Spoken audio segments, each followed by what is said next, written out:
ॐ अनन्ताय नमः। ॐ शेषाय नमः।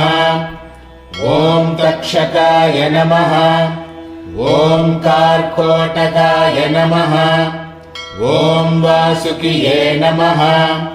ॐ काळियाय नमः। ॐ महापद्माय नमः। ॐ शङ्खपालाय नमः। ॐ कम्बलाय नमः। ॐ धृतराष्ट्राय नमः। ॐ महासर्पाय नमः। ॐ बहुरक्षाय नमः। ॐ उज्जीवाय नमः। ॐ मातृरूपाय नमः। ॐ पितृरूपाय नमः। ॐ वसुरूपाय नमः। ॐ रुद्ररूपाय नमः।